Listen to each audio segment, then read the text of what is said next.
Remix.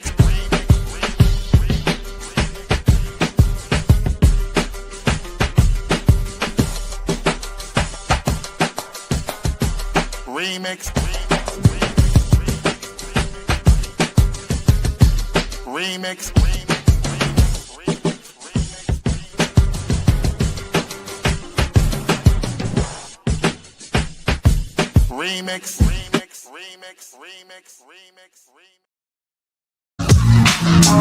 Oh,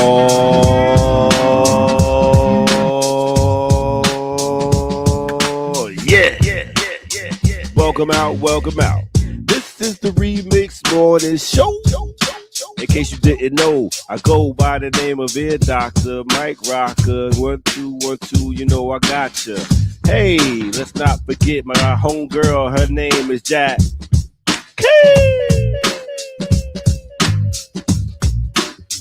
Yeah. What up, though? Ain't nothing. I was on my Jay-Z freestyle right there. You know what I mean? I don't know if I didn't have any coffee this morning either. Why are you not getting no coffee in the mornings? Because I don't know. I don't know. Are you waking up late? Because you look too good to be waking up late. Bless your heart. Yeah, Bless your. What are we doing here? Cut it out. I'm just saying, you look too put together to be looking like, oh, I just got out of bed. Why are you not getting up? No, I literally just got out. Oh, well. God damn, you woke up like that? I woke up like this. I do kind of. I did. I took my little buns out. Took them down because when I go to sleep, I usually bun my hair, bun my locks, and do the bonnet. But I also usually when I'm out gardening, I put my locks up too because it's just too hot. Yeah, I do that with my do-rag. But yeah, I make sure I do my skincare at night. And I have my little gadgets. That's the other thing I love, my skincare. Ooh, it's just so great. But yeah, that's pretty much and I learned through taking care of my skin, some of the things that we get wrong that like makes our skin care worse, especially when we're young. Because they tell us things to wash your face. At least they used to tell us things. It's okay to wash your face with a washcloth. You should never wash your face. You ain't lying. And then hang it back up for further use. Ew. When you go with somebody's house, they give you a towel and a washcloth. You be like, yeah, I'm good with the towel. I mean, I use washcloths, just not on my face anymore. I don't, because every time you clean your face, you should dry your face. You should not clean your face with anything that you clean anything else with, and that you have used before. That's why I use the brush, and you can sanitize the brush. Okay. But you should reduce putting your hands on your face. Number one, clean your face twice a day. When you dry your face, you should dry your face with it's like a paper towel, but a soft face cloth. That's what I used, because your face, the skin on your face is very sensitive, usually much more oily, and your hands are dirtier than you think they are. So if you have oily skin, that's part of where the acne comes from. You're not washing your face enough, and you're not using clean products on your face, like the things that you dry your skin with. Shouldn't be washing your face with your hands. All that. Well, see, that's exactly what I do, and I got and I use that's what it is. I use all I use is coconut oil, and I use the Dr. Bronner's soap or some black seed soap, and I just soap up the hands and start at the top and work my way all the way down. I just use gravity. Some people are lucky like that. Lucky. All you gotta do is Others of shave your us have head. combination skin and reactive skin so that True. Everybody. Yeah. every stress, like when I'm stressed, whether I know it or not, I break out. I have because I used to have a very bad acne problem, and I had eczema when I was a kid too. So yeah, I have combination oily skin, and when I was a kid and I was eating all kind of crazy stuff, of course you don't know that part of the reason your skin is oily is because of the things you eat, right? We know that. Yeah. When we're kids, usually, I'm hoping kids are more informed today than we were back then. You know, slathering Noxzema on our face at night. Yeah, Boggs. I use the same soap on my face and body. I'm a nasty boy, like Janet Jackson said. You know, I don't think that's what she meant, but okay. You use the same soap on your face and body, ear doctor. Oh yeah, I mean, shit. What you supposed to go get a whole nother? Nah, see, that's yes. We a dude. That goes back to you saying, yeah, you a dude. Hey, as long as it's soap and it's clean, it's hitting every spot. And that's why men run around ashy the way they do. I'm not ashy. I'm telling you, man, I'm different. That's true. I don't know what's going on with you. You got some weird juju in you. I don't know. It's crazy, man. It's crazy. I'm still getting ID'd and shit. It's wild.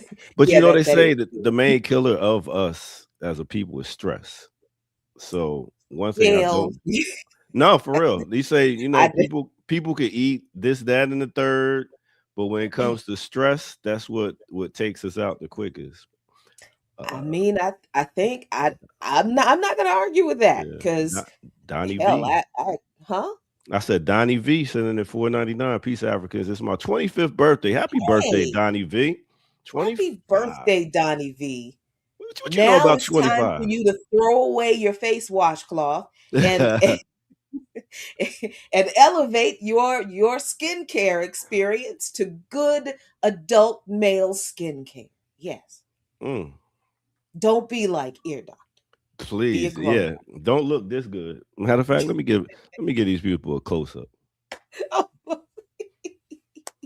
You know what I'm saying?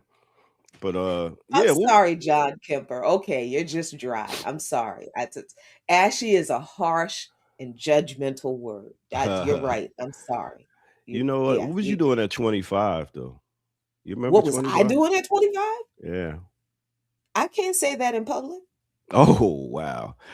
25, 3 years before I had my first child, I was doing a thing called MC War. I had MCs battling in the ring.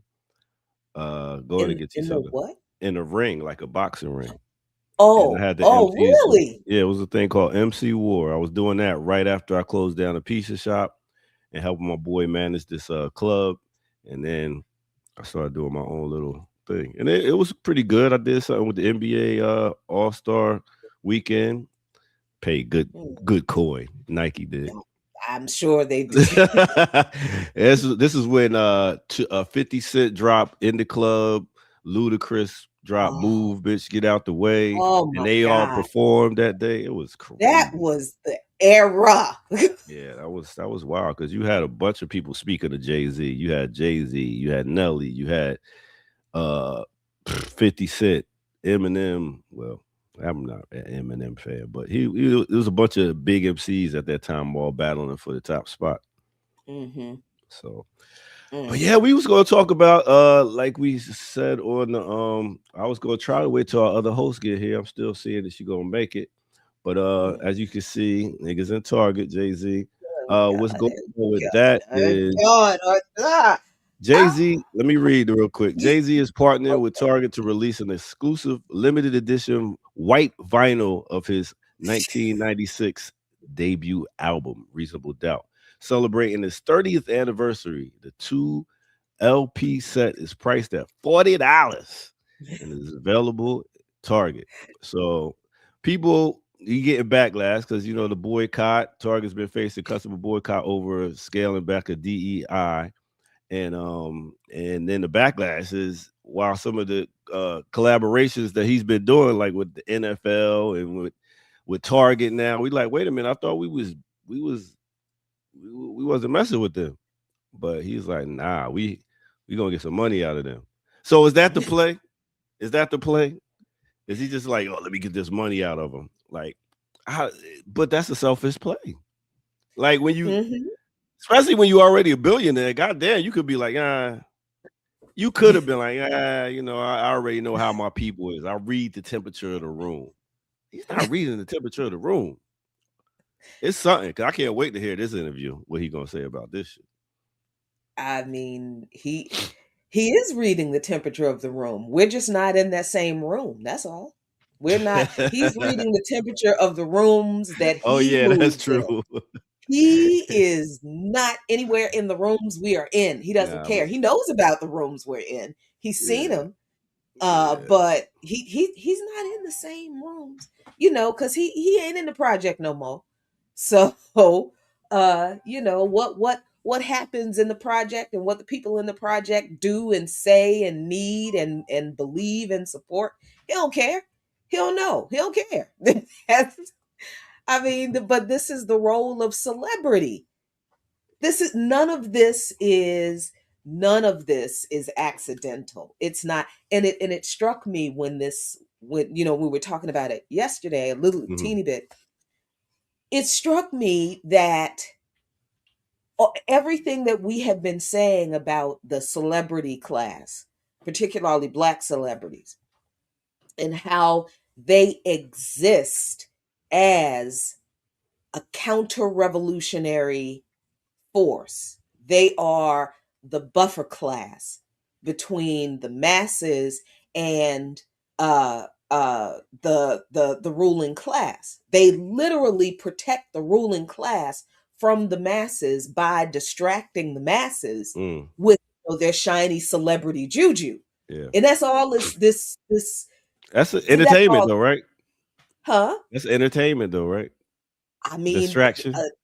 A lot of it can be. A lot of it absolutely is designed to be that. So it's not a coincidence that he's releasing this commemorative LP collector's item, because you know that's what he's marketing it as at Target. You know, and it struck me that this is the same guy who, when we were taking the NFL to task for the obvious blackballing of Colin Kaepernick, then it's Jay-Z again who comes in, discredits the protest, discredits Kaepernick, discredits his protest by saying we're beyond kneeling now. That man openly discredited what Colin Kaepernick did, and said, you know, we're in the era of making deals and that kind of stuff. And you see what he did. See, I took that a different way. I mean, you know, I was like, oh, Jay-Z. Well, I took it a different way. I was like, okay, the kneeling part is going down. Now what's the next work? Like, I get that. That's how I looked at it. But I was like, where's the next work? The next work is partnering with him. That's all I was confused. I was like, okay, I get we beyond kneeling. But then that happened. I was like, God damn. Yeah. I mean, you know, there and we have this conversation all the time. You know, entertainment is tricky in this country, in capitalist countries, because I'm sure it's no different in Europe. You know, entertainment is tricky. All entertainment, all aspects of culture. I don't know if they watching Belgium Housewives and stuff over there. Like, listen, we gotta go home and just cool off from a crazy ass day and watch some shit. Some crazy shit. And absolutely. And I'm not mad, you know, because I do the same thing. That's me in the zombie movies and the action movies and the, you know, the apocalypse movies and Godzilla. Yeah. You know. But ain't that the thing? They entertain us. Why are we listening to them? Because corporations and people of the elite class push them in our direction, give them a microphone, and they were, well, I love their art. I might as well listen to what they say because I love their art. Mm, It's so I mean, tricky. and listen, it's there. You come up there's only, well, I shouldn't say there's only one, but you're not gonna. They're not a whole lot of Boots Rileys, making movies in Hollywood. They're not a whole lot of they're not a whole lot of what's a good rap artist now? Uh, The Rhapsody, Sister thank Day you. Rhapsody. Yeah, because I was actually thinking of Raw Digger. Mhm. Um they're not, and this is not to say that they are not people out here with pretty decent political clarity that are reflecting that in their art. Yeah, there are people out there who are doing that. They're just not, obviously, they're not chosen to represent that culture, those ideas, and to profit off of them, to spread them in a capitalist, because capitalism can't have us Mhm. being educated on what's wrong with it, what's wrong with the capitalist system. Yeah. And that's what these artists do. So no, they're not going to be popular in the capitalist music system. So we have to go look for those Yeah. kinds of people. Yeah. And a lot of those people are hyper local. That's the audience they, I mean, And they have a you're cult. in They the have a cult industry. following. Yeah, they'll have. Yeah. Yeah, I'm Yeah, like, and damn. that's why the following is cult instead of like Jay-Z kind of Yeah. following, because the same entertainment system that deploys a Jay-Z to diffuse criticism of capitalism and corporations is the same system that is never going to platform true artistry from the grassroots Mhm. that critiques that system. You know Yeah. what I mean? So, Yeah, because I was just thinking also, back then we had radio, so it wasn't a whole lot of alternative places to go find artists and stuff like that. We had radio, then it went to Video Music Box, Yo yeah. MTV Raps and stuff like that, where we were able to see videos of different people we wouldn't regularly see that's not being played on the radio. But now, Mhm. since they got so many ways and YouTube and Spotify and all these different streaming platforms to find people, we don't even like for me to DJ a party, they'd be like, "Do you have this person?" I was like, "I don't even know who that is." For real. And they'd be like, What? You don't know who this is?" And then you go and look them up, you're like, damn, that's how many people know this person. It's different. So Mhm. all right. But Jay-Z, I I, I think I'm in the moment. I think I'm in the era of how much worse can it get? And then every day so- regretting asking that question. something. Y'all know I've been like, man, but Jay-Z did this, the Jay-Z did that. I can't even say nothing no more, man. I'm like, God damn. I was like, I know you came through my hometown Trenton for a minute, battled Wise Intelligence and Divine Land Projects and everything. I was like, yo. But now, I mean, isn't it obvious now? Is it yeah. not obvious now?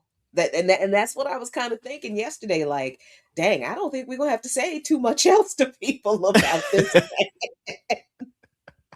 I don't think we Yeah. have to tell people anything else about this man, because isn't it all obvious now? And not just with him, because now Mhm. aren't all of the celebrities like being exposing themselves? That whole roast with Kevin Hart. If you didn't know Kevin Hart was a clown before, now Mm. you know for sure. Now you know for sure that man is a Damn. worthless clown. I like Kevin Hart too. Philly boy.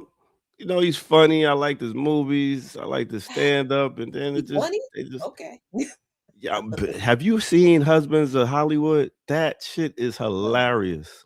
Yeah, no. that's what I'm saying. I have not. That's what I'm saying. If you ever seen that, you be like, yo, this motherfucker funny. Like Ugh. I was like, damn. But then now it's just all this money come in your face. And you're like, all right, well, I, let me get this you know, generational wealth. That's another phrase I would just stop using. Don't stop using. Yeah. But I have to stop, critiquing people's taste in things because I have the worst taste. Yeah, right. You be saying some shit, and I'm like, you really watch that? I do. I really do. I really do. I will sit there and watch. I will binge seasons 1 and 2 of The Walking Dead and watch people's faces be eaten. Oh my god! And then go to sleep and have dreams. I guess. Go to sleep. Yep. That wasn't always the case, but yep. Yeah. So we do have a host coming, extra host coming at 9, I see, which would be the Erica Kane. She says she's actually in the building right now in the chat room. She might as well just come on now, but she says she can't come till 9, so I ain't going. Yeah, because there's stuff. Overrated. All right. Let's go ahead and take our first break of the morning, and we'll get back and get to some news and stuff like that right here on no other than the Remix Morning Show.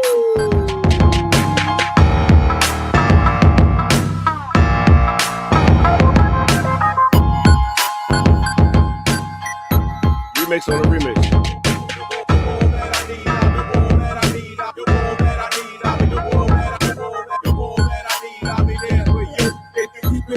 I keep it real with shit. Love in your whole sleeves and be in there blue. On top of that, you got the good power, yeah.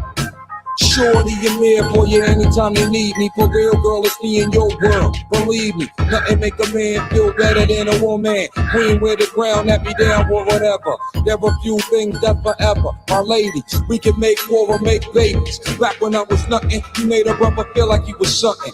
That's why I'm with you to this day, boo, no frontin'. Even when the skies were gray, you would rub me on my back and say, baby, it'll be okay. Now that real to a brother like me, baby. Never ever give my pussy away. And keep it tight, alright? And I'ma walk these dogs so we can live in a fat ass crib with thousands of kids. Word like, you don't need a ring to be my wife. Just be there for me and I'ma make sure we be living in the fucking lap of luxury. I'm realizing that you didn't have to fuck with me. But you did.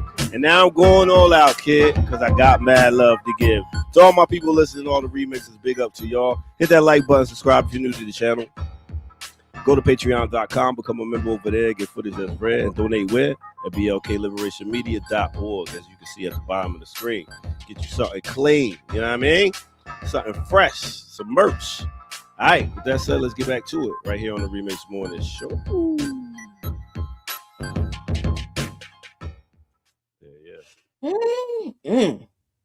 That's another one. That's another one. Man. That Method Man. I know. But man,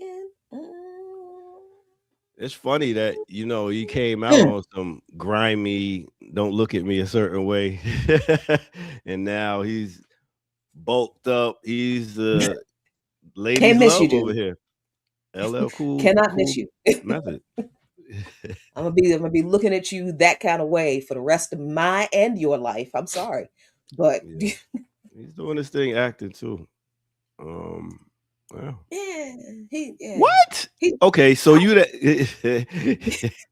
ain't seen him and see you don't watch the shows I watch. Like you don't watch Power. I have seen. No, I do. Okay. Because Abdul Shahid Lukman. Yes, I've seen Power. Okay. Yeah. I don't know how many times we watched The Sopranos, Power, The Wire. Oh man. Why do we love shit like that?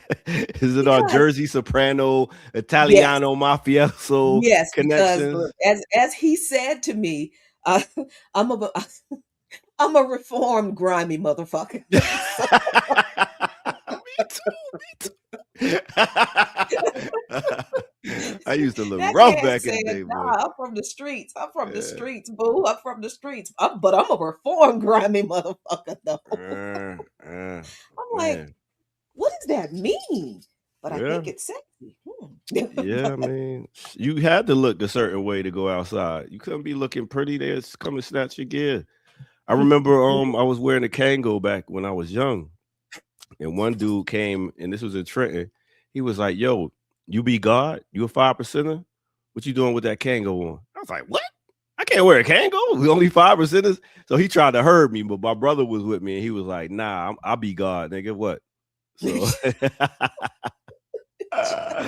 I was like, damn, motherfucker's trying to take your gear.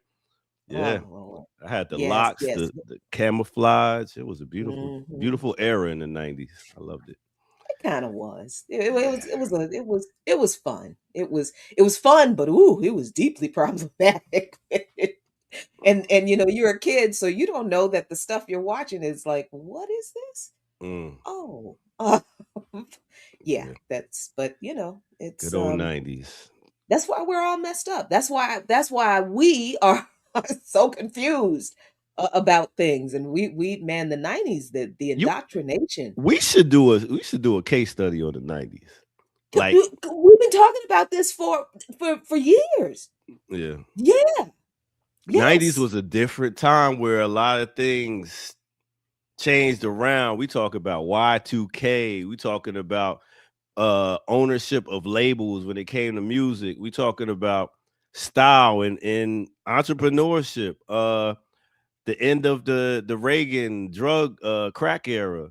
What came next when all of us were so busy out here smoking trees and lighting blunts up in 40 ounces and all. I mean, and then we out here in the clubs popping bottles and getting. It was calling each other bitches and niggas. Where my bitches at? Oh, where my niggas? Yo, it was wild. Yeah.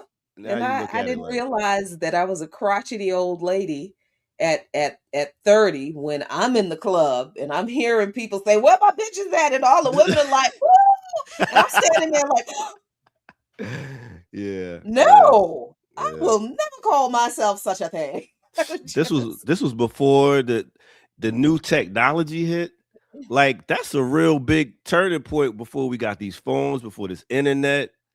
Like we seen a lot, Jackie, through this technology. Like, that shit is wild to me. I was like, damn, man, all the shit that we would have to go home and call somebody on the phone. Now we could just ride around with a big ass computer in our pocket. This shit is wild. And then when the internet, when the World Wide Web, I always have to be careful about how I say that because the internet has been around for a very long time. It was created at University of Massachusetts, and then the Department of Defense bought it, and then the DARPANet was a thing that the U.S. military used for years, and the World Wide Web became public years after that. So when the internet, when the World Wide Web became public, that's when I kind of realized, okay, wait a minute. So people don't have sense. So like you are going to put everything that you do, everything on you're going to put all those videos and all those pictures on the internet. And remember when all of the adults who grew up without the internet were telling all of the kids who were using the internet, don't put everything on the internet. What do we do? The internet is forever. What do we do? What do we do, Jackie? We put every goddamn. We put pictures of food we was eating on the internet. I mean, and that's fine, and that's cool. But I mean, like the grimy stuff that we did before after. It's like you weren't supposed to put that on the internet. Am I wrong? Am I wrong to say that part of the destruction of the Black family is technology? I think that's going a little bit too deep. Well, let me give an example why I say that. You know, once we got more technology, we had one TV in the house. We all went and sat and watched TV. More money we got, more technology came. We got TVs in our room. We got video games. We got things that we could do in our hand. The kids could go in the room and you won't see them all day until you call supper time. And then they come down, supper time, they don't really say that. But then they come down and they still on they thing and there's no conversation. Like, we had times where we would conversate. I would know what my kids is doing. I would know what my wife is doing. And now it's just like everybody's in their own little world. So that's why I'm saying it's less of a communal thing that we have now as a people, because everybody's in their own little world on their phones. So if that is such a thing, and I'm not saying it's not, because I see these kids. That's only Black kids. That's only Black families that are affected by that. I didn't say that. I said only Black families who said that? Have the internet. So cause you did, because I said the destruction of. Well, I'm always talking about us. I'm not worried about them. But this is the thing. So is this a phenomenon that only affects Black families? Nah, it's technology. Okay, so why is the question, do you think technology is destroying the Black family? It had a hand in it. Is that better? No, because that's not true. How about the family? Since y'all worried, since Ricky's so worried about the white families and all the other families too, then let's let them come in. I'm talking about us. I don't give a fuck about other whatever's out there. Do your thing, y'all do y'all. I'm talking about us. I'm here for Black liberation. So yeah, that's what I'm talking about. First of all, what do you mean by destruction of the Black family? What do you mean by that? Destruction of the Black family. It's a lack of community. Like I said, it breaks us apart. It takes us over here. We go to our rooms. We don't talk to each other. Like it was funny. I was talking to my daughter the other day, and I was talking to her friend, and her friend didn't even know how to respond to me. She's like, "Yeah, she don't really talk to her parents like that. They usually just be on their phones, blah blah blah." But me and my daughter had like real live conversations about stuff. So I'm talking to her like a regular, and she like, I don't even know how to respond. So it's a lack of communication. That's how I feel. And yeah, people just living in their own little worlds now.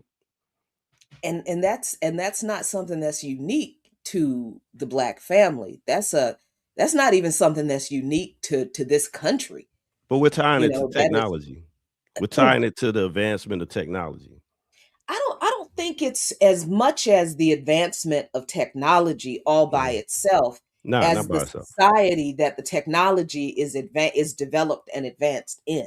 Because if the society has a strong culture of community, of family in whatever iteration that family is, of communicating in as a unit, as a community, the traditions of the society and the community are centered around public, or no, maybe not always public, but personal contact, gatherings of people and community, eating together, celebration, celebrating together. Like there are a couple of I know they're influencers, but they live in kind of remote areas all around the world, and I just kind of like to watch the videos they produce of their life in these different countries, in these different areas.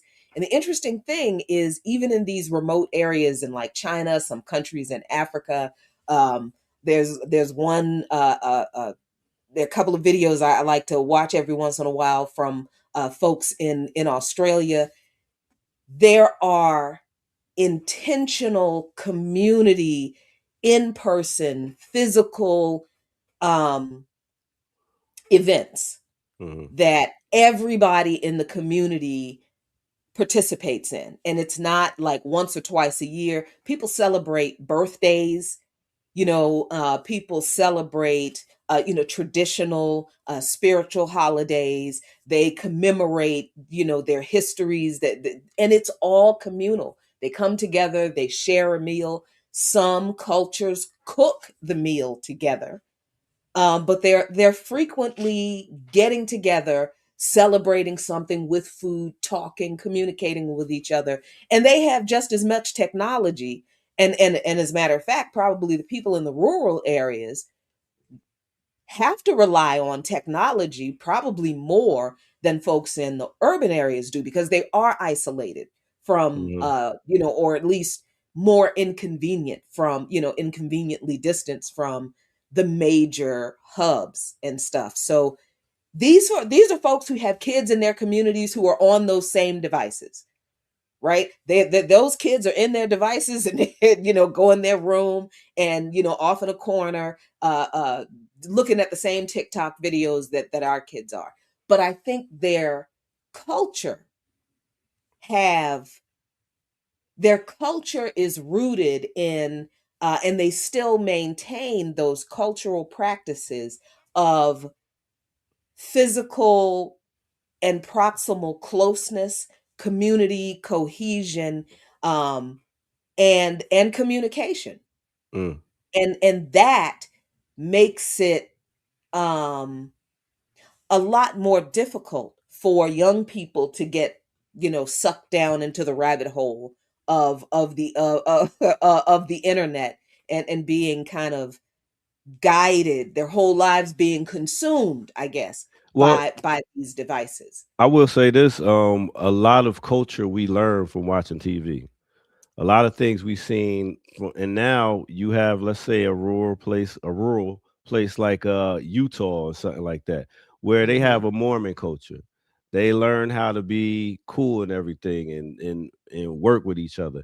Now they're on the internet inviting in a whole nother culture of some crazy shit, and now they think they can talk to their parents any other type of way. So, is it good? Is it not good? I'm just saying it has changed us as people, and for good and for bad. It hasn't, not for good and bad. No, I don't think technology did that. Uniquely. Especially if you go talk about the Mormons, kids are kids, and teenagers rebel, and that's just, that is true in just about every culture. But like I said, but look how different world had us wanting to go to a black college. Like it made us. You can make that face all you want, but it had a lot of us being like, "Oh, college? That's somewhere to go. That looks fun. Oh, I want to go there." So certain things you will watch will have you.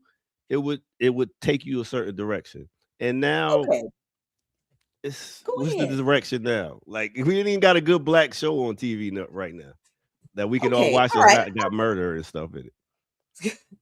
I mean, they can be inspirational too, but I mean, Cosby Show. We had. I was just that weird kid who looked at the Cosby Show and was like, "These people are bougie and they don't know shit about us." Well, some of us was living like that. My parents had money, so I could relate. I know, and that's what's the problem with that? All of us ain't the same, so we can't all be mad at somebody that got some money because they was doing some different things.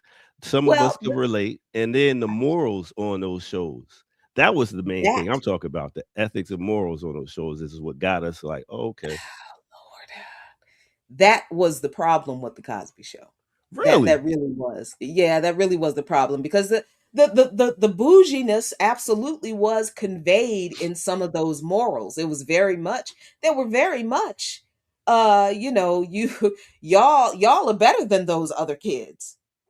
Nah, it was Claire was like, oh, you just want to go and have big fun. You just want to go and like that right there. It related to us sneaking out, trying to go to parties and stuff like that, and not realizing the consequences that it had. It was a lot of different things on there that happened. It wasn't all bad. Stop, y'all. Fat Albert. You know what I'm saying? It had things that we can learn. We don't have them shits no more. The fuck are we learning on TV now? Rick and Morty. Speaking of Rick and Morty now, let's bring it up for Erica Kane. Oh, what the? Don't get fucked up here, doctor. I've been trying to protect this man from you, and he just won't. Look at Bougie Bonton over here with her nice background. Here we go. Don't you be trying to sneak out like the rest of those. Here we go with this New York Knicks shit. Do. You not like those kids. You're better than those kids. Man, please. Man. Shout out to New York. Parade going on today. Go ahead and get your New York. I did. Colonial colonization. I've been spreading the news all week. Go root for your colonizer state. Go ahead. Whatever. So anyway, let's talk about the hour of political confusion, shall we? Because I've been listening in, and you started this, being very critical about a Jay-Z and celebrity and culture, and then you ask this question about technology, and somehow we ended up, well, maybe some of us should be rich, and we're not all the same. And so no. See, you mixing stuff. You mixing stuff. You mixing stuff. See, no, I was talking about relatability to some of these shows. Right. That's what I was talking about, because some of us actually had a lifestyle, like had two parents, both of them working, and could relate to some of the stuff going on. Daughter in college. Some of us had two parents, Jackie. That's fucked up. You see how you talk about you? That's crazy. Yes, and that's exactly what the issue was. But this is what I'm saying about even the political confusion. You have moved the goalposts, because can't we argue that Jay-Z is relatable? That people that they see him as inspirational and aspirational, and that's his message. So drug dealer to a rapper? Some do. Well, isn't that his whole message about the come up? How you can go from somebody in the projects to then be in elbows with Obama? Well, that's looking at it if you need to go sell drugs to come up and kill other people. Though. Oh, now it's not. You moving the goalposts? I'm not. I'm talking about your relatability and aspirational context, right? Could it not be argued that people look at Jay-Z as aspiration? Isn't that the argument for the dinner? People would rather sit and eat dinner with Jay-Z than get $100,000 or $1 million or whatever. Yeah, to get because some they game. Think that what he has is worth hearing, what he has to say. He has $1 million worth of game. Yes, that's what they say. Okay. Well, listen. Go ahead and mock it. I'm just pointing out your argument. There was plot holes there. It was not an argument. It was an assessment of what's going on. So I know a lot of people like to argue and debate about stuff, but I give an assessment. And I never say I'm on top of the hill. I'm Mr. I know everything. Y'all know me. I just give my assessment. Yes, we do. Yeah, but that's the thing. Y'all don't know everything. So I'm not. But here's I don't say it as if I do. Right? Oh, you don't? No, I don't. No, I don't. Okay. I respond to you. I respond to you. Who's saying it like for gotcha a bit, right? Gotcha. And so the post move. So it's not really an argument. It's just really what we're saying about culture. Because even in what I was saying about the technology, I'm not naming, because I'm famously apparently concerned for white people. I'm not naming that it doesn't happen to Black families. I'm saying, what are we actually speaking to, especially in the context of culture? What are we naming in terms of who has the power, who has the control of these things? So yes, technology in general created isolation. How did that affect Black families? But it hasn't only affected Black families. And to what end has it affected Black families? And so that's what I was naming as a question. Like, it's only afflicted. Are we naming that, or are we saying that? That wasn't like, doctor, you're wrong. I think you just are generally defensive. No, I think you're generally coming at my head when it comes to stuff. I don't approach you like that. I do not approach you like it. I'm about to go and bring back shows and go in the chat room and see what you say about Ear Doctor. See how it start, where I'm sitting here listening and letting you talk. Yeah, what? I'm giving my thoughts to how I see society. Yes, am I wrong with how I look at stuff and give my assessment? What's the dilly, son? No, you're not wrong. No, okay. You're not wrong. You just frame things that you want to talk about in the most cockamamie ways to introduce the subject. And I know you're being provocative, and that's okay.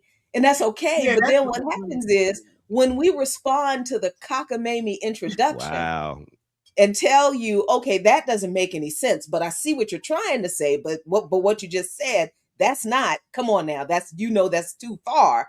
Then everybody gets stuck on, Jackie, that's not what he's saying. Then people miss the cockamamie thing that you said. Because y'all get so caught into saying you're wrong and don't even listen to the rest of it. And then when I finally speak on it and finish my point, you be like, I see what you was trying to say.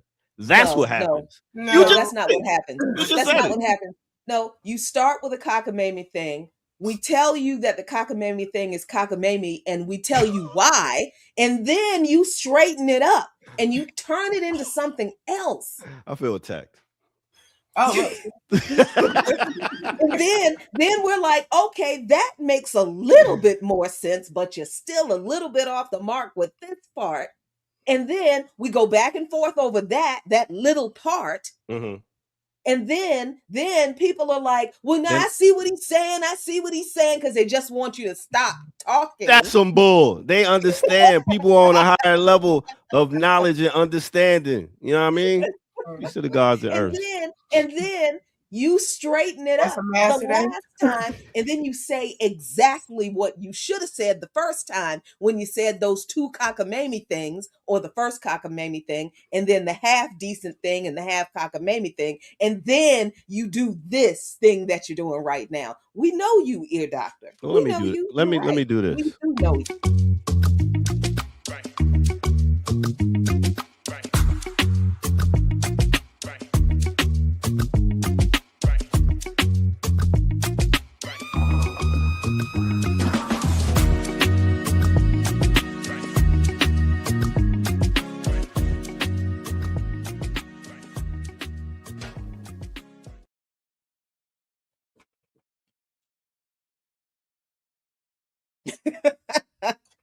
Welcome back to the Remix Morning. Poor little Ting. I'm Jackie Lukman. I'm Jackie Lukman. This is Erica Caines. This is the Remix Morning Show. Thanks for hanging out with us today, y'all. Today is June 18th. It's Thursday. It's a little cloudy here in DC, and I hope it's all right where you are, at least mild. Erica Caines, what is going on in the world today? I am currently in Philadelphia, as you can see by my glorious shirt. Y'all remember this play? Shout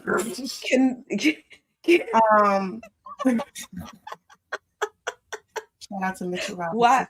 But I was heading to the parade, and then I saw the announcement from Adami's lovely police commissioner, Zionist Trish, that said there will be 10,000 plus additional officers on the street. And I said, you know what, y'all got it. Y'all got it.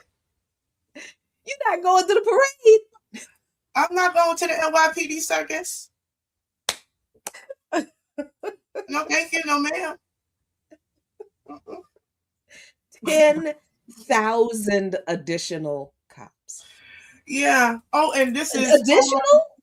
This is right after. Is it Tom Harmon? Who is the czar, the immigration czar, Obama's man? He has also issued threats about additional ICE presence because MetLife is a hop and a skip, and that's where the World Cup is happening. And now this is what I just want to name. Everybody knows the Knicks belongs to the Caribbean. The Caribbean diaspora are Knicks fans, especially New York City, the tri-state. This is where they want to put ICE. This is where they want to put 10,000 additional cops. Mm.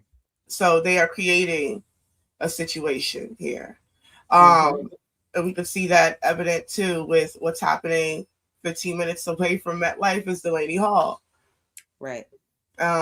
We have people who cannot even get in still. I think there's an image going around that I think is being maybe misreported of the Congo, the Congolese fans in the stands, because I don't think that's a World Cup game, primarily because Congolese fans have not been able to get into the U.S.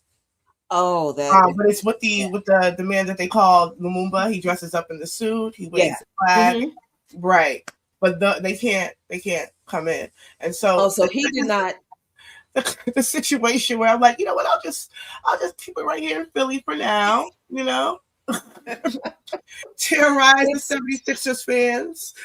Yeah, that's wild. That and this is. Let me preface this as for people who might mistake this for a real question that I'm actually asking, as if I don't know. This is a rhetorical question. it's almost as if the mighty and powerful NBA, like why couldn't the NBA push back on this demand for 10,000 more cops? I mean, couldn't they come out and say, "Hey, our fans here don't need 10,000. What are you doing? We don't need to do this." What? Well, I would actually expect it from the NBA. I am shocked by the socialist mayor.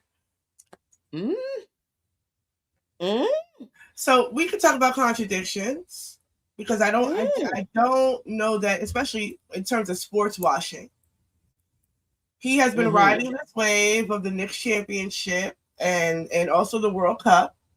But we need to be clear. If we're talking about 10,000 cops, additionally, just in what the span of 20 blocks, the span of fucking 20 blocks.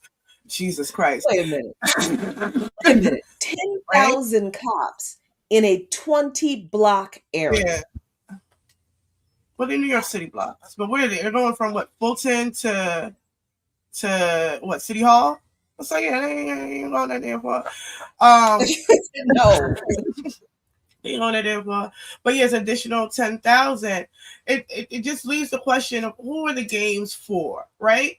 Because I think we're still going with the back and forth between him and Dolan about whatever happened with the shutting down of the how the fans would come outside the stadium on right. So they'd be outside the Garden, and that one night that they shut it down, they're still going back and forth about who's actually responsible for that. Because there's a clear understanding of one, New York City and tri-state area sports culture just generally, but then the Knicks, right? And so everybody kind of wants to profit from that, if you will. And so in some ways, this is looking good for New York City because it allows a particular kind of tourism.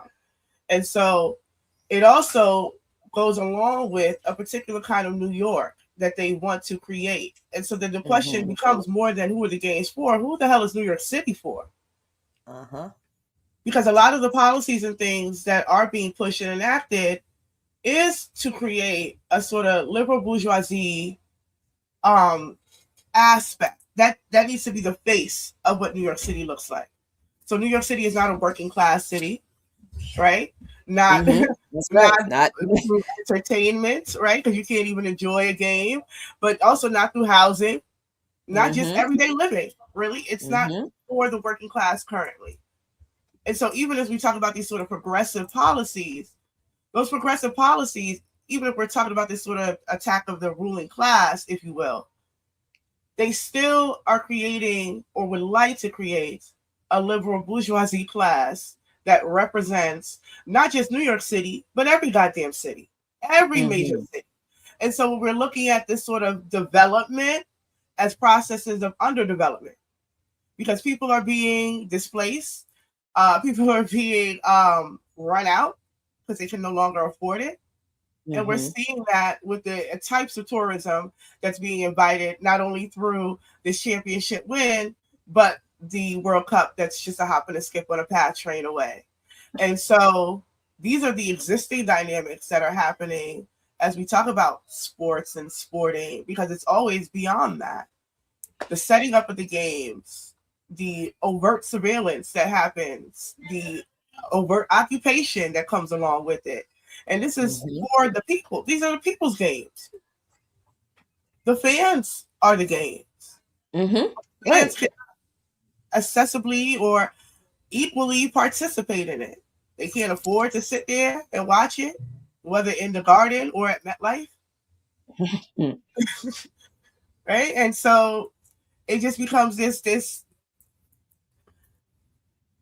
an interesting thing to see it play out, because it's not to necessarily say some of the policies that Madami is pushing is bad, but it does go into question about who are the people in mind when these policies are being pushed forward, and then what are the roles of the organizers and the organizations to ensure that those people are always in mind, because they're still fighting to ensure that he funds the libraries, because with the last nut, Adams defunded the public libraries. And so that wasn't, they're still at like, hey, sir, please don't forget the libraries are still funded, and we kind of need to keep that together. Right. So there's still issues and areas. And granted, he just got there. There's still time. But that speaks to nothing happens without pressure. Nothing moves without pressure. Certainly not that socialist mayor. And so long as that Zio police commissioner could at will put 10,000 extra police in a 20-block radius after parading in that Israel parade, front and center, right? She is equally tied to that. What are we doing? What are we doing? I don't know, but there's so much, Erica. There's the parade today. There is the World Cup going on at the same time. The Obama Center is being dedicated today. That's a whole nother conversation about celebrity and all this, all this kind of stuff.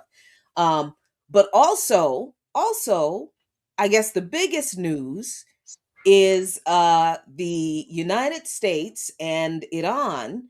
I think they signed this memorandum of understanding to allegedly end the hostilities. And I am going to read this from Al Mayadeen because U.S. media screw them, because these people released a revised version of the MOU that came from the White House that they knew was not accurate. This is the full version of the MOU signed that Iran drafted. So Tasnim News Agency publishes the full text of the Iran-U.S. Memorandum of Understanding outlining the ceasefire and future negotiations. This is the full text. This is the Memorandum of Understanding, the very first article. The United States of America and the Islamic Republic of Iran and their allies in the current war, by signing this MOU, declare the immediate and permanent termination of military operations on all fronts, including in Lebanon, and undertake from now on not to initiate any war or any military operation against each other, and to refrain from the threat or use of force against each other, and ensuring the territorial integrity and sovereignty of Lebanon. Final deal will confirm the permanent termination of the war on all fronts, including in Lebanon, and other provisions of this paragraph. Now, I think that one opening article is very important and interesting. Number one, because when Trump said he made some kind of threat that he was gonna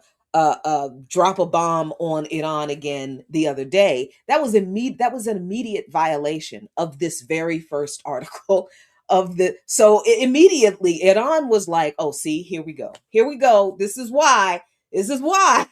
But he walked that back, and so they finally, eventually got to the table, because I think somebody got in Trump's ear, and they're just like, "Motherfucker, shut up. Just shut up so we can get this over with. Just shut up. And let's get this ridiculousness over with. It's cost us enough money. We have made enough money. This is enough now." Right? So that's what I think. I have no proof of that. That's just my weird conjecture. Let me have it. Article 2, the United States of America and the Islamic Republic of Iran undertake to respect each other's sovereignty and territorial integrity, and to refrain from interfering in each other's internal affairs. These are also interesting articles because Iran seem to have been especially committed to framing this memorandum of understanding in as little a judgmental way as possible, because there has never been the case where Iran didn't refrain from being aggressive toward Iran was never aggressive toward the United States. It wasn't Iran that violated the United States sovereignty. It wasn't Iran that threatened the United States. It wasn't Iran that attacked the United States. So this whole thing, this wasn't a bipartisan kind of agreement to go to war. This was all the United States. But this is kind of what diplomacy looks like. Even when you know you're negotiating with terrorists, because the United States, Iran is negotiating with terrorists, and they know this. The third article, the United States of America and the Islamic Republic of Iran commit to negotiating and achieving the final deal in maximum 60 days, extendable with mutual consent immediately upon signing of this MOU. So later on today, I guess, the United States of America will begin the removal of its naval blockade. So they should be turning around and leaving the Strait of Hormuz, and any disturbances or impediments against the Islamic Republic of Iran, and will fully end the naval blockade within 30 days. During this period, the traffic of vessels will be in proportion to the numbers of pre-war traffic being restored by the Islamic Republic of Iran. So the United States controls nothing. The United States of America further undertakes to remove its forces from the proximity of the Islamic Republic of Iran within 30 days after the final deal. The Article 5 is more about the Strait of Hormuz. Article 6 is fantastic. The United States of America undertakes with regional partners to develop a definitive, mutually agreed plan with at least $300 billion for the reconstruction and economic development of the Islamic Republic of Iran. The mechanism for the implementation of this plan will be finalized as part of a final deal within 60 days. All required licenses, waivers, and permissions needed for the relevant trends, give us our damn money, will be granted by the United States of America. Yes, they are going to give them our money. Article 7 demands the termination of all sanctions against Iran, including national UN Security Council resolutions, including sanctions imposed by the IEAE, the Board of Governors, all these people who went along with the United States in imposing sanctions on Iran for the lies about them not complying with the JCPOA and trying to build a nuclear weapon because the US and Israel kept saying so. The Iran said, nope, stop that. All of them gone. And they still promise that they're not going to develop nuclear weapons because they never were developing nuclear weapons.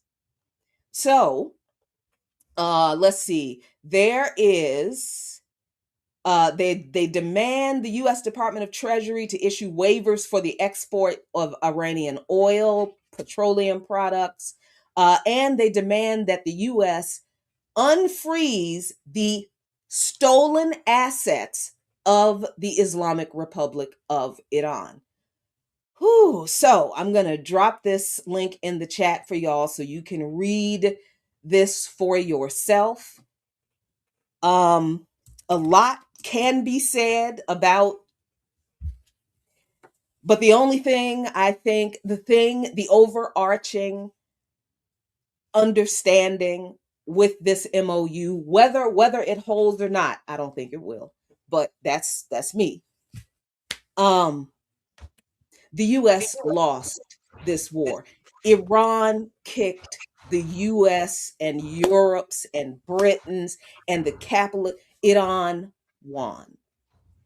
And I think in the course of all of this playing out the way it did, and seeing the absolute belligerence of Israel. I mean, if people didn't understand what Israel is, you know now, you see it now. All of that has been exposed. All the role of Syria under this ISIS leader that the U.S. reformed. I mean, because they created ISIS with Israel. So you see it all now, and it's hard not to be clear. I guess I'm saying I can't understand, seeing all of this play out the way it has, exposing everything that it has, I'm having a hard time understanding how people don't see Iran and the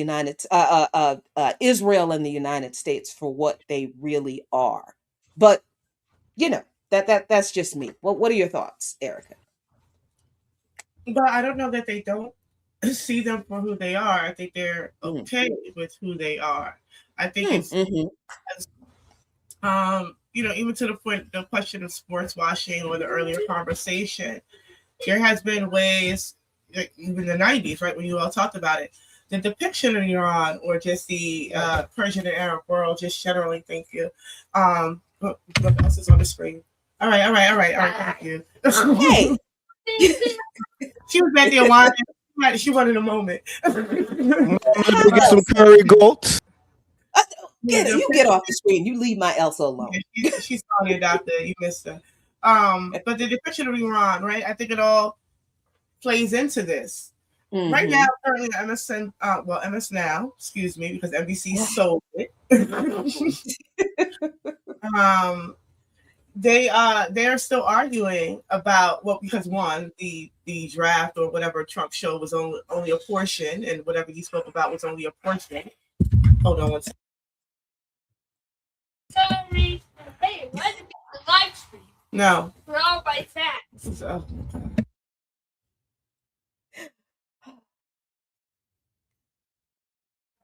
Summertime.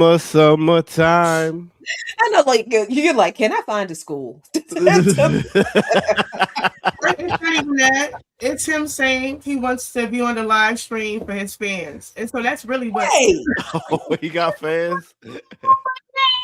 All right, everybody say hello. They said hello. Thank you. Hey. What up? No, goodbye. All right. There he is. Z in the building. And it should be at school. I love my comrades, man. This is my summer break has basically started. School is over. That's true. And it's me to suffer. So back to Iran.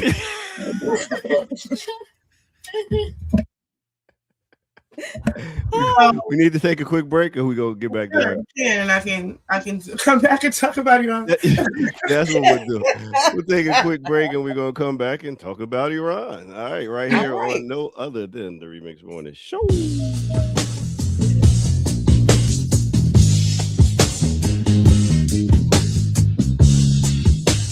What's good, everybody? Welcome out. Pull this chair up a little bit. Thank y'all for tuning in. This is the Remix Morning Show. I am the Ear Doctor, and you are just seeing Jackie Lukman and Erica Canes and Z and Mama back there.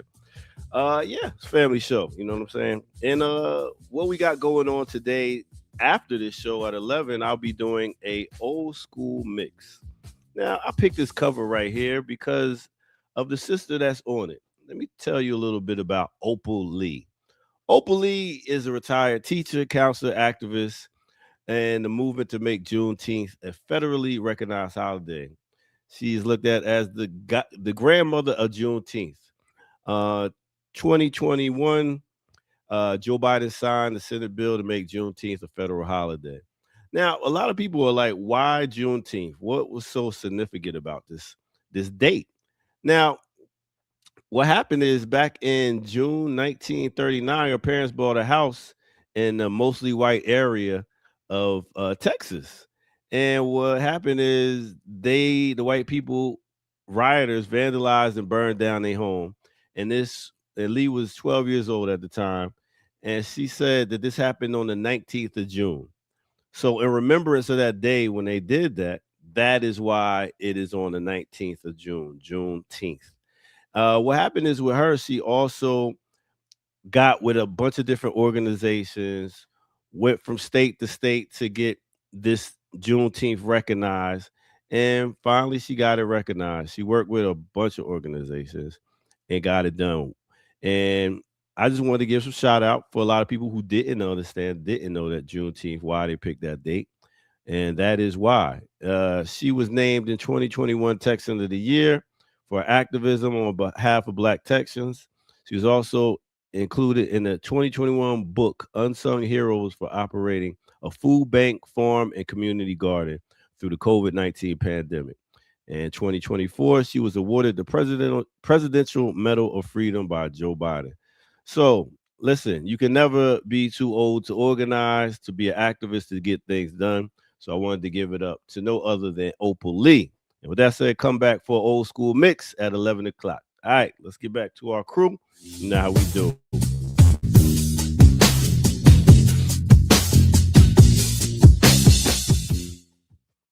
Yeah. And the word of the day is cockamamie. A slang adjective used to describe something that is ridiculous, absurd, and nonsensical. It most often applies to wild schemes, unbelievable stories, or foolish ideals. I am appalled. I am appalled at this cockamamie rhetoric. I was about to say, what? Who's rhetoric? I'm gonna start pulling out big words on y'all. Y'all gonna be like, what the hell? It's all good. Anyway, so that's it. Yeah, come back at 11 for a mix. And I bet y'all didn't know that's why Juneteenth was on the 19th, did y'all? Learned something new today, huh? Yeah. Yeah. I was talking to the people in the chat room. There you go. I mean, you know, even though the year that we got Juneteenth as a federal holiday, we asked the people the people who were calling themselves pushing the Democratic Party left asked for protection of voting rights. That's what the people asked for. That's what the people asked for. That's what the people asked Joe Biden for. And what did he give them? That is what the Black Democratic voters asked Joe Biden for. What did he give them? Juneteenth. Yeah. Well, big up to Cynical sending in $5, making Juneteenth a federal holiday while they still have black folks enslaved in prison. Lockup is diabolical. Okay. And no voting rights. Yeah. So what black district? Joyce. Yeah. What CBC? I mean, that's at this point, that's not really a loss. But all right. Yeah. But okay. Stays left even. I know that's the title. You be trying to have a good news story, and we be like, nope. I know. It's like, you think that's good news? What the heck is wrong with you? It's still bad. What was that about Opal Lee? This sister's out here being an activist at the age of 83 and still getting shit done. I think that's an inspiring story for activists and people that's in organizations to know that it don't matter how old you are, you can still get shit done. Thank you. Well, we were not criticizing Opal Lee. No, we're criticizing Joe Biden. We're not criticizing Opal Lee at all. Anyway, and this amazing MOU. Well, I think it's interesting that they're still reporting it, at least the version that the U.S. puts out, with wanting to highlight that there's nothing significantly said or mentioned about nuclear weapons or having Iran respond to that. And so to see it named out in full, that they actually do address that, and also ask that they stop saying that. Stop saying that we are developing nuclear weapons, because we're not, right? And then also some of the things that's being raised in the chat is like, that's Israel doesn't ever have to. It's only by accident we discovered that they had it, and they never actually had to really say that they do. And it's only in terms of like reporting or some document or these exchanges that we learn, because they kind of flippantly named that Israel also has nuclear weapons, but they're not required, or there's no demand, even though they're currently bombing Lebanon, still parts of Syria, by the way. Right. Gaza, and they're above all levels of international law, etc., etc. But there's no requirement, even from the UN, for them to even address having nuclear weapons, or nuclear capabilities. In fact, because I don't even think that and what they intend to do with that. And so there's existing nuclear weapons. So I think it's really important that Iran is able to name the contradictions. I think Iran understands that this is not what this war is about.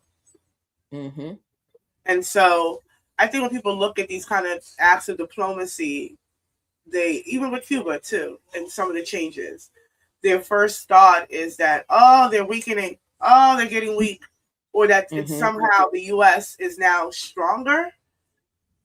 But I think that they're playing two different games. There's a longer game here that these nations have to account for, because they actually care about their people. Where the U.S. will put us all at risk to maintain its hegemony and expand its monopoly. Because if you look at how they're moving and where they're moving, and the efforts to bring all of it back to this hemisphere, like, you have to come through this hemisphere and do business here. And that's why they want Greenland. That's the activity that's happening in Panama. That's Venezuela. The control and the movement of capital and bringing it back to the Western Hemisphere, where they are fully, you can see, like, the Caribbean Sea, the Pacific Ocean, like, they're entrenched Southcom across there. And so, I think Iran understands their role in this. And so I think it's for us as people observing this to kind of see past the gas prices and the ways that we are personally and individually afflicted by this war, to look at the longer game, especially as Africans. And I think the other thing that this MOU does is raise issues that have not been talked about in U.S. media about the long relationship between Iran and the United States, because Iran raises the fact that the U.S. has frozen their assets. And as much as, so many people in this country don't understand that sanctions are an act of war all by themselves, maybe people knew that the U.S. sanctioned Iran, and Iran really was the most sanctioned, and at this moment still is the most sanctioned country in the world, I think. But how many people knew that the U.S. stole and seized Iranian assets and holding them in U.S. banks? So Iran raises this in one of these demands. They also raise the issue of the sanctions and the demand to release all of them, to lift all of the sanctions. And I do think that these demands, even as we know that the United States, even as we see Israel saying and doing, we're not stopping nothing. I mean, Netanyahu, they already said, we're not leaving Lebanon. They literally said, we are not leaving Lebanon. That's what they said. Even as that is going on right now, and even as we know Donald Trump is a liar and we don't trust anything he does, so I fully expect that man to renege on whatever he agrees to. I think this MOU is important for us to know about, read, and understand, because Iran frames the end of this conflict by explaining why the conflict happened in the first place. Even though they use very diplomatic language, they lay out what the U.S. has been doing to Iran all this time. So even though they're saying, you know, the US and Iran agreed to X, Y, and Z, Iran was never guilty of those things that the MOU says Iran and the United States agree not to do to each other. So I think this document is a really good example of the kind of high-level diplomacy that even countries that are under siege have to engage in, and I think what a successful effort looks like. Successful meaning it's impactful, even if it's not, you know, it doesn't actually lead to the actual end of hostilities. And I think it also helpful for us to understand that this is what negotiation is. It, you know, state to state negotiation. It is. It's negotiating. It is an act of war in itself. As the comrades in Venezuela at the Institute, Simon Bolivar Institute told me, negotiations at the state level they're like a war themselves, all by themselves. So strategy. Yeah, and in this case, the United States is absolutely weaker than Iran. Absolutely. Iran clearly has the upper hand. How else could Iran have demanded not only $300 billion for repairing what the U.S. destroyed by bombing them unprovoked, to rebuild Iran, but they're also demanding their frozen assets back. I mean, a weak nation can't demand that. And a strong nation wouldn't agree to it. So, well, they also got to strategize. I think what July last year has shown, and then what earlier this year has shown, is that they underestimated Iran, or they overplayed their hand, and so even in the way that they targeted specific leadership, like the U.S. has this idea that, you know, well, and I think even when we talk about like the regular USians and the people who live within this country, these strong man concepts. And so when they are focused on a leader, and they don't understand the people, and they don't understand that the people are responsible for the leader, not the other way around. And so when you look at processes like the national strike, the general strike in Bolivia, this is not about Evo as an individual. This is about what Evo represents for those people. And this is a people struggle. And so when they look to take out leaders, you know, Hezbollah was supposed to fall that day. The fact that Hezbollah is still going and they're fighting back now still, it was supposed to fall that day.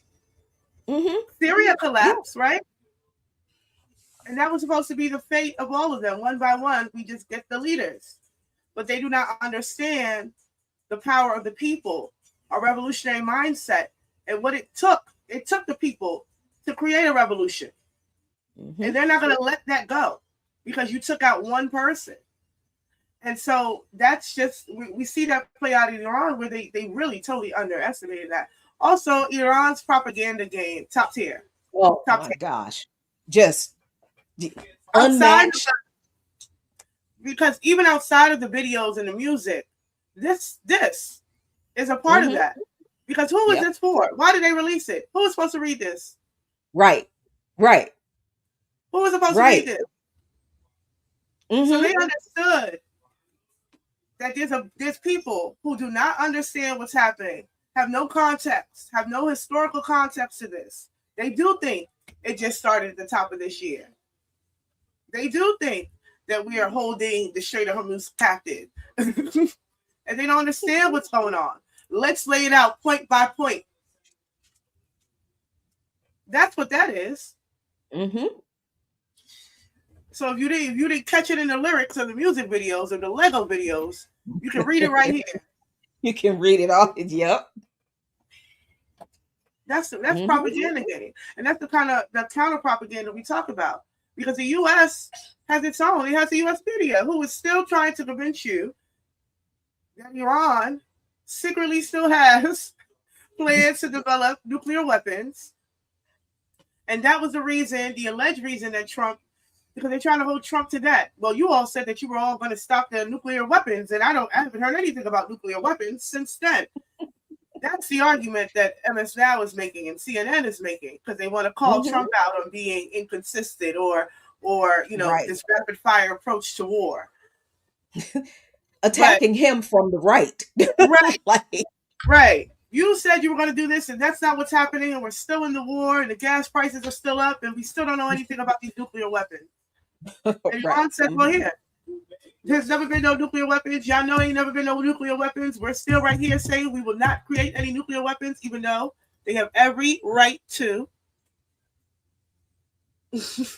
But they're not going to do it, and they named it out there. And I think it's really important that these kind of documents for, are those of us who are internationalists, anti-war, anti-imperialists, that this is the messaging, that we help push this and propagate it and get this in the hands of people who might not know. Like, hey, did you know what Iran's response? There's a fuller version of that. Right. That's not the full, right. Mm-hmm. Yeah. Yeah. So I just, as we always say, whenever something is developing like this, we're not fortune tellers here. I appreciate the clear strategy, the political clarity, the geopolitical clarity, and the brilliance of the execution of the strategy, and the execution of it. I mean, Iran is really running all kinds of circles around even the idea of American exceptionalism, which is also the other part of this that I like. Iran really is, in their response, in their defiance, in their uprightness, and in their clarity, have exposed that the U.S. has none of those things. The U.S. government has and never has had any of those things. Like all of the propaganda that Erica was just, talking about, all of that has exposed that the U.S. none of those things. What morality? How are, these Lego videos literally ask the question, who in the world are these people, the policemen of the world, when they treat their own Black people? And folks, I saw a couple comments and people since this MOU has been released. There have been some Black folks who are very much, who are very much, they gonna get reparations before we get reparations, because we've been telling you, you get reparations when you have state power. That's when you get reparations, when you have state power. They have the power to demand of another state that you are going to pay for what you broke. They can demand it. What power do we have to leverage against the United States to demand reparations? Iran has it on. And that endless underground supply of missiles that nobody knows how it. Iran has power to demand. Now, does that mean the U.S. is gonna? Come on now, I believe it when I see it, and I don't think I'm ever gonna see it. But the fact that they demanded it because they know they can, and I'm not under any illusion that the Iranians are under any illusions that they're ever going to get that money, but they know they have the power to demand it, right? And at any time, they can decide when they don't get that money because the United States violated this agreement, they gonna get it. But see, Iran doesn't move like that. But I appreciate that they are able to express that they are capable of moving like that. we are not in that position inside this country to challenge this state for our reparations. And that's no disrespect. That's just the truth. And this is what we have been saying this is what we mean when we say we will get reparations when we get state power. So we need the revolution to get reparations. I don't know how else to explain that to people who are looking at this and saying, "Oh well, fuck Iran because they're gonna get reparations before we do." Oh my God! I mean, they was already saying "fuck Iran" before that. They were saying, right. Iran has been accused of cultural appropriation for the Lego videos. I mean, it's just a whole bunch of nonsense. That's right. Where people are not understanding the importance of what is this Iran's who's going to check the boo mentality is important, because even when you're talking about this reparations thing, as they're making that demand, that is something that you take back to your people and say, you see how Iran can call for $300 billion? And now we see this regime scrambling to respond. Even if they do or don't, they have to make a response. Mm-hmm. And they have to answer for that. And then so even what are the dynamics that either Iran can do it or China could do it, but we can't. Mm-hmm. And how do we get to that point? Yep. Because the questions that should arise when we present this to our people is, well, why does Iran?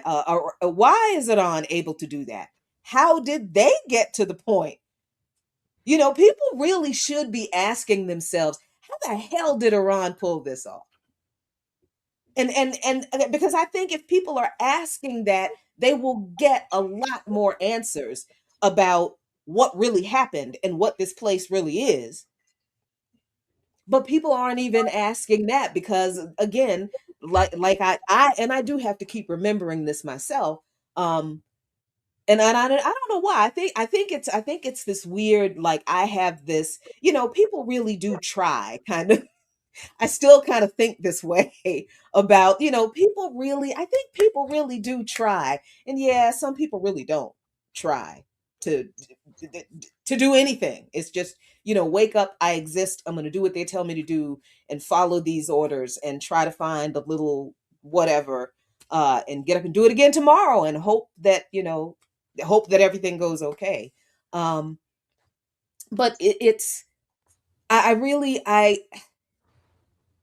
I hope people are asking themselves why did I not know about Iran? Who the heck are these people? How did they even pull this off? How do I not know about a country that is so powerful that they were able to withstand a full U.S. military attack? A full U.S. Israeli military attack. And proxy. I hope that people are asking these questions and are finding out some answers that are clearing things up about this country for them. I just don't know that it's happening fast enough. And I do think some people have done that. I just don't know that it's happening fast enough or wide enough. You know what I mean? And that I don't know that that's something that we can control so much outside of the organizing we already do. You know what I mean? Because that's how you combat that. But yeah, same conversation over and over again. Always comes back to organizing. Everything always comes back to organizing. I think it's in Black Agenda Report, but it's certainly in Hood Communist. I had wrote a couple months back a piece, Dialectics, Iran, and the Longue Durée of Anti-Colonial Revolution. And so, much has moved since I've written that. But really, I was talking about understanding Iran in a framework of historical and dialectical materialism so that we can understand our positionality here within the U.S. and what all of this happening, what it means. And so I talk about, I say that the war on Iran, understood through this lens, is not a policy dispute to be managed, but a battlefront in a protracted war against any nation or movement that seeks to break free from the enclosures that structure the neocolonial world system. The revolutionary state that emerges from anti-colonial struggle thus becomes a target of totalizing violence and recognizes no distinction between economic warfare, political subversion, and military aggression. To grasp this is to understand that the conflict will not be resolved through diplomacy within the existing order, because the existing order requires either the reintegration of Iran as a compliant enclosure for foreign capital, or its destruction as a warning to us all who would follow. So I thought that was an important point just to reassert in terms of how we should be understanding even this MOU and these peace talks, and not having or not misunderstanding rather the point of it. Iranians are not confused. I think the people who have paid attention to this are not confused that any of this will be resolved through diplomacy. This is a long struggle that it will be occurring.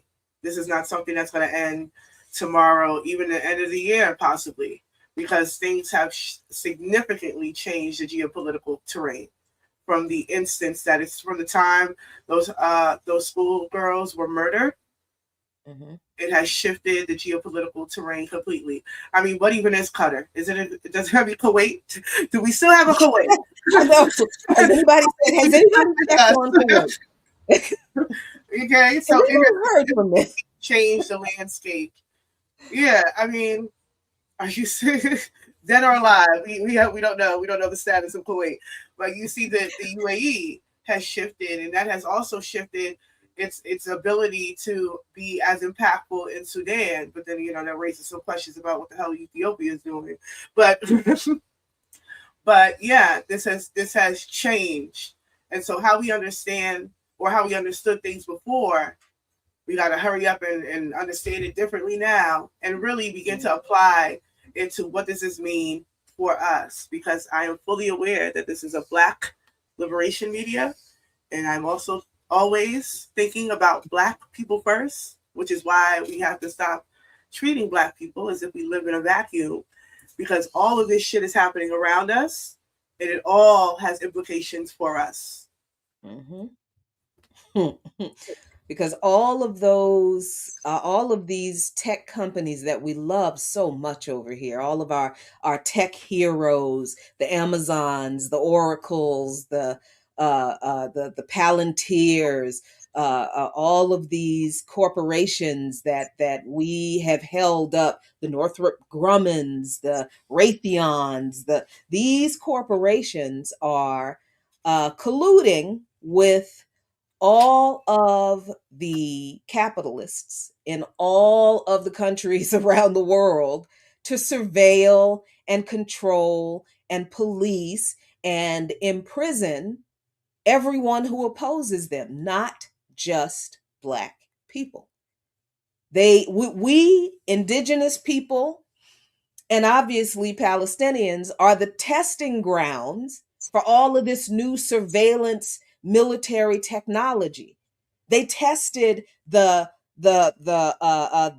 gate, the gate. What was that thing that the gun turret on the checkpoint gate? Remember when they installed those in Gaza a few years ago? And then it was revealed that the camera technology that they used on the gun turrets in Gaza for that new technology at the checkpoints, so the camera can shoot people at the checkpoint. The soldiers don't have to do it anymore at the checkpoint. The person operating the camera can push a button and kill a Palestinian or 10 waiting at the checkpoint. That technology, it was being tested in Gaza to be used on us.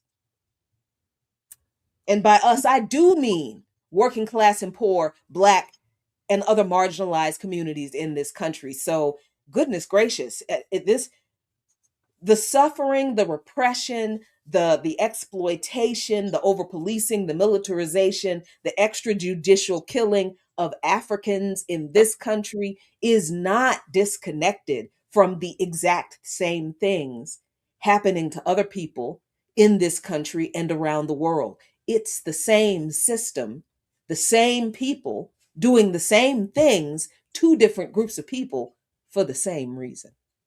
So Yeah. I don't understand. I really don't understand people still on this. We only need to talk about Black folk stuff because. Well, let me just pause this to acknowledge. No, nigga, I'm not like you. I don't know what the fuck you got going on in that chat, but God forbid I would ever be like you. I am proud to be Caribbean. I am Trinity to the bone, and I am also, unfortunately, a U.S. citizen. Unfortunately, because all of us are barely that. So you can make claim to this country and pound your chest about not being like you. God forbid I'm ever like you. You seem to be very confused about who you are. I know who I am. I'm an African. Through and through. See, what you saw there? Thank you. That's a Ron writing up that MOU. You know what, motherfucker? Let me tell you. Oh my goodness. That was the attitude behind that MOU. That was perfect. That was perfect. Y'all be jumping out the ring on motherfuckers. Boy, I mean, like, what is that? I mean, look, you keep your proud patriotism to yourself, my nigga. Like, keep that at home. You know, do that with your family. Don't bring that out in public for people to see. Don't nobody care about you and your American flag at all. At all. Nobody wants to see that kind of the U.S. You didn't see the campaign. I mean, you know, disagreement is a part of this thing. That's the battle of ideas. But when people we gonna battle, we gonna battle. Yeah, but when people come in here and make this shit personal, it's like, what the fuck? What? Why? Why do you have to do that? You can disagree with what I say without being, you know, a little 12-year-old schoolboy bullying people in. Come on, man. This is life and death. I ain't got time for this shit. From a chat, everybody concerned. No, I'm not like you. Write that down 1,000,000 times until it's in your mind. Right. I guess we'll take a break. We shall. Do it again. Oh my God. Let's have a quick break right here on the Remix Morning Show. Bye.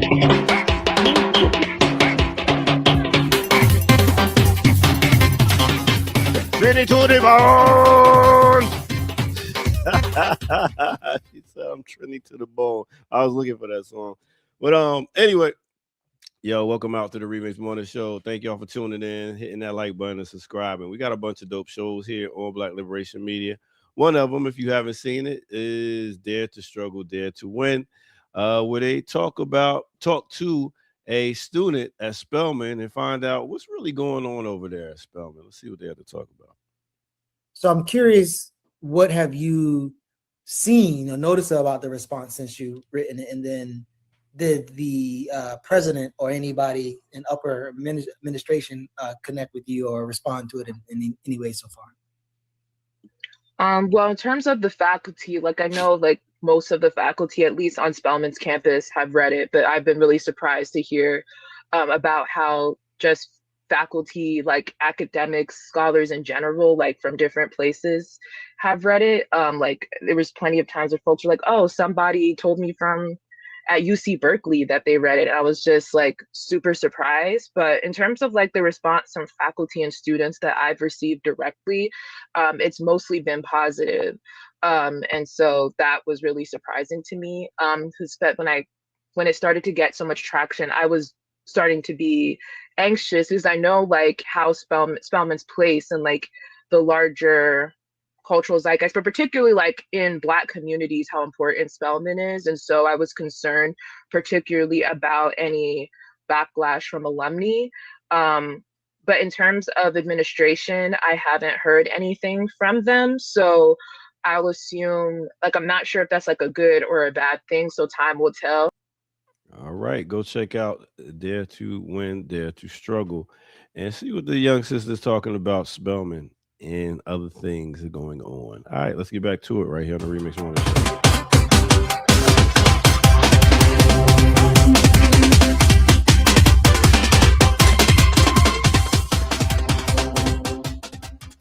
Tell them we reach.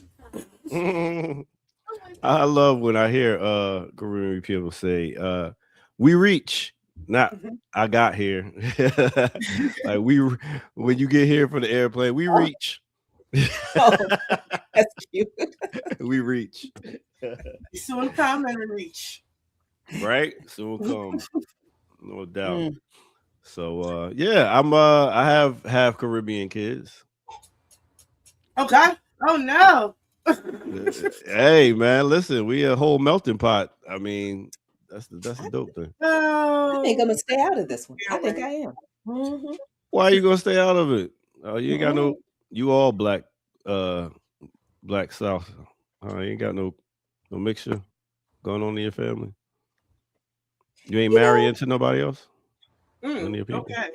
Wow. You know, people accused my grandmama of stepping out because I have one aunt who's a little light skinned. She's but she's lighter than the rest of us. But you know how DNA works. She just came out that way. Yeah, there's no. Now my grandfather, he got it. It's a whole nother family. But no, everybody. Nope. Okay. Yeah. It's pretty cool. From up north, half Caribbean kids moved down south, and they from Atlanta. Shit is wild. Anyway, what else y'all got? We got about 10, 12 more minutes. We got another story, and yeah, can we shit on Obama? By all means, I go get the toilet tissue. This was from last week. I try not to. Aren't there others? They created a whole list of others like him. Well, I'm bringing this up today because today is dedication day for this monstrosity, the Obama Center in Chicago. And this was in last week's Black Agenda Report. Margaret Kimberly wrote this and says the Obama Center is a monument to the more effective evil. This is a really great article. She says, Barack Obama bailed out the banks, deported millions, and devastated nations and millions of people through wars of aggression. The $850 million, $850 million Obama Center is a monument to his role as the more effective evil in U.S. politics. Oh boy, Glenn Ford wrote on January 9th, 2008, quote, Barack Obama does not carry our burden in addition to other burdens. He in fact promises to lift white people as a whole's burden, the burden of having to listen to these very specific and historical Black complaints to deal with the legacies of slavery. This is his promise to them. This is what allowed him to amass huge, huge numbers of white votes. He will amass larger and larger percentages of Black votes now that Black folks see that white folks will vote for Obama. Glenn Ford was a sage. He was absolutely right. The Obama Center, Barack Obama's oligarch-funded monument to himself, cost a grand total of $850 million to build. The ability to raise such a huge amount of money tells much of the story of the Obama presidency. Barack Obama, like all other presidents, was beholden to the ruling class and accordingly carried out all of their directives, which is what one might expect. In return, presidents are paid off upon leaving office, with the likes of Jeff Bezos and Bill Gates donating $25 million each to the Obama Foundation to build the Obama Center. Their largesse is an indicator of what Obama did so well. He very skillfully marketed himself as a progressive while breaking fundraising records with a $750 million war chest haul in his 2008 campaign. Glenn Ford described the contradiction as, quote, Goldman Sachs and the anti-war movement being on the same page, end quote. Black people are still besotted by the former president, who has now been out of office since January 2017. Living through a second Donald Trump administration plays a huge role in the continued love relationship.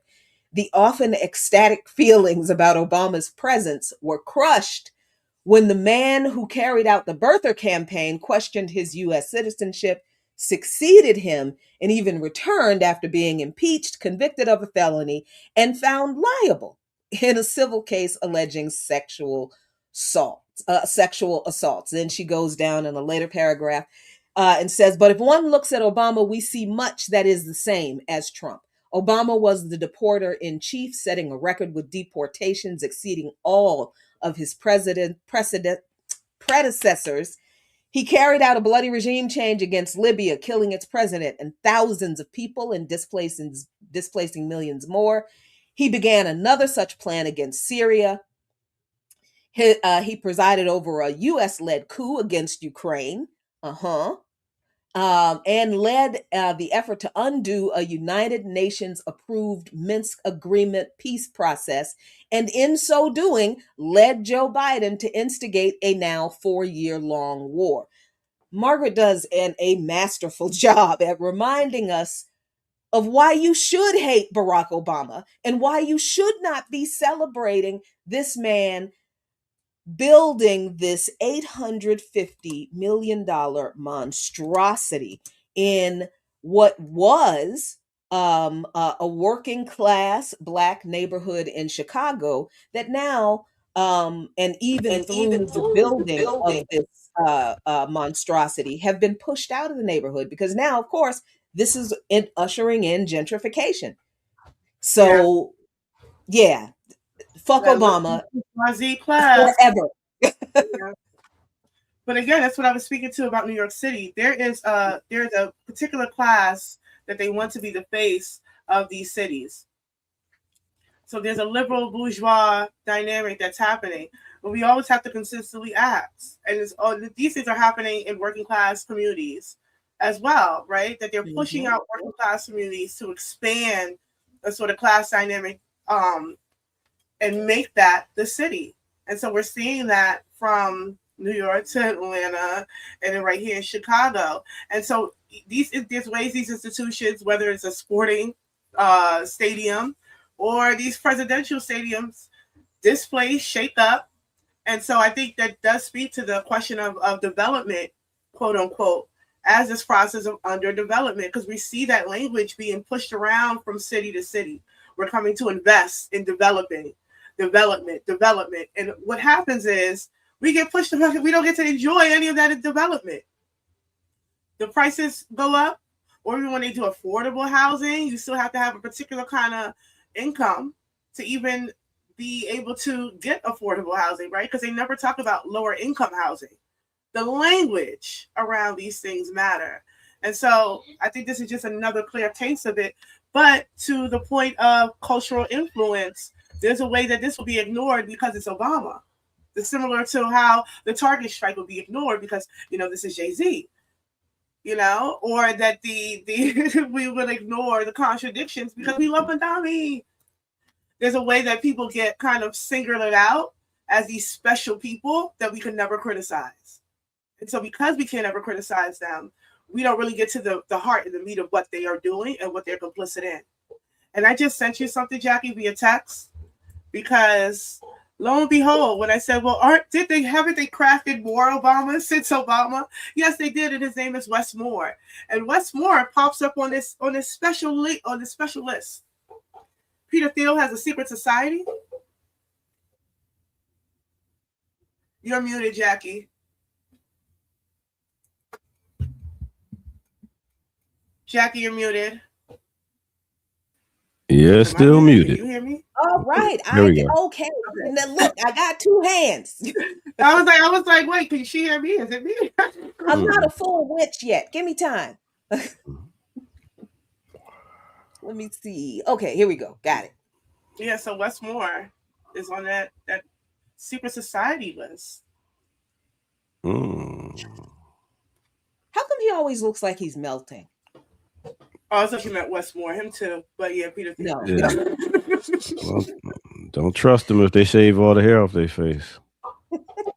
Ha! Thank you. Let me write that down because I was arguing with someone that they need to keep their beard, but that's a good example. Yeah, so this is a Wired article, and I actually like Wired. It's a pretty good magazine for tech stuff. Leak exposes members of Peter Thiel's secretive Dialogue Society.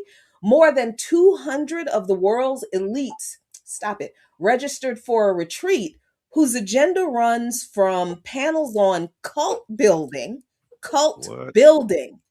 and sex to prepping for World War III. An associated app offers matchmaking.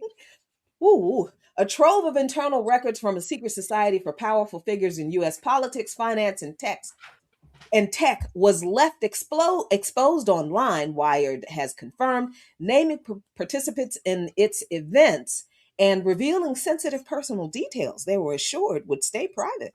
The group, called Dialogue, is private, invitation-only organization co-founded in 2006 by the billionaire tech investor Peter Thiel. It convenes U.S. officials, foreign government figures, and Silicon Valley executives at off-the-record annual retreats.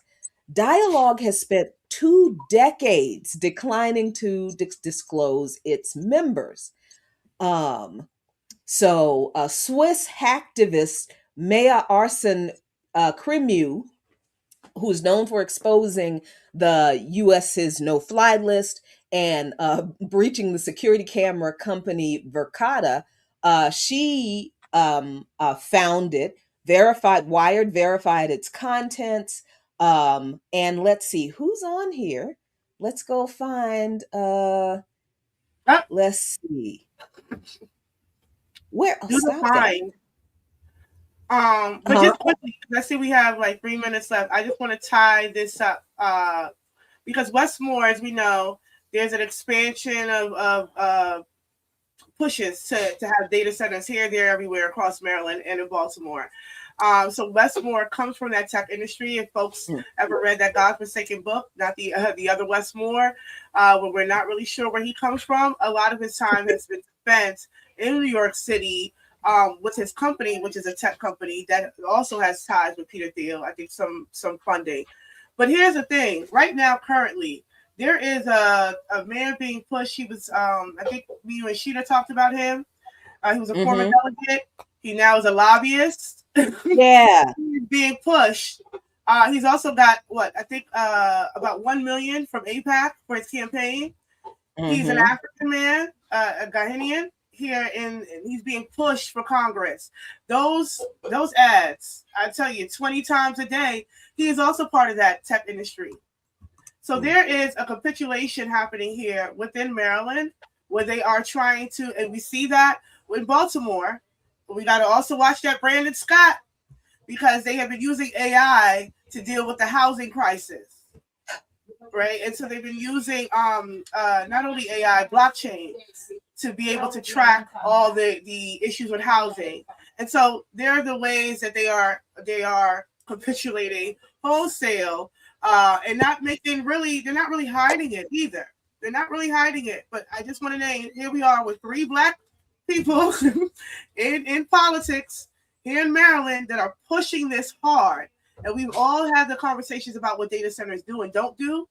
What actual industries come in and don't come in, when they talk about getting jobs, and what this will do for areas like PG County, Anne Arundel County, and then Baltimore City, that's already looking at vast displacement, that's already looking at overt military action because the bases are right here surrounding us.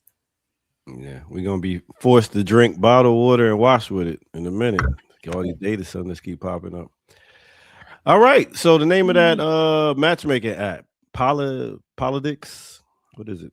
Oh boy. Dialogue. A pile of dicks. You don't need. Nope. Nope. All right. So No, sir. thanks for tuning in to another Remix Morning Show. Hey, Jack Hay, what you got coming up? Friday, talking to Quito Burrows, Friends of the Congo, about the situation with the Ebola crisis in the Congo and the ongoing situation with the RSF and Israel. So that's Darker Than Blue tomorrow. Miss Keynes, what you got coming up? What's today? Today is Thursday. The 18th. Oh, Baltimore Town Hall on Saturday from 1 to 3 at Payne Memorial Church. Go check that out.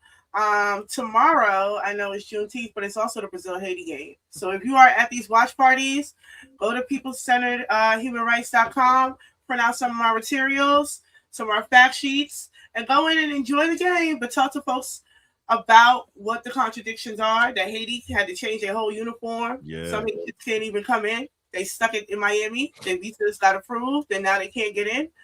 You know, talk about that. Who gets to enjoy the game as you are watching it? Because I know it's going to be a good one. So I'm not going to advocate that nobody watch it. Support hate. Yeah. But yeah, we got that going on. So we'll probably be in DC, maybe to go to National Mall, because that'd be a good time to go agitate. Probably round up some folks. But that's it. I don't have nothing real planned. All right. Sounds good, ladies. Thank y'all for coming through today and blessing us with your presence. Make sure y'all come back at 11 o'clock for my old school cockamamie mix, please. It's not that okay. The mix isn't copy. Okay, never mind. I'm just when I get busy, it's absurd. You know what I'm saying? That's fine. I'm just gonna stop asking questions and go dance with my plants. That's all. I get absurd on these ones and twos. All right, we'll come back at 11 and then come back tomorrow morning for some more of the Remix Morning Show. That's Jackie Lukeman. That's Erica Keynes. I'm the Ear Doctor. Peace out. Have a good one. Organized so we can rise. Peace. Black Liberation Media is a collective of Black and African organizers, journalists, academics, and media personalities serving Black and African masses seeking to further grow in their understanding of themselves, their histories, and the African world through entertainment and news. Please continue to like, subscribe, and donate to the channel so we can further serve you and liberate our people. You can also go to blkliberationmedia.org, get some merchandise, and also become a Patreon member and a member from the YouTube. Please do what you can, share, and show your love as we will show ours for you. Black Liberation Media.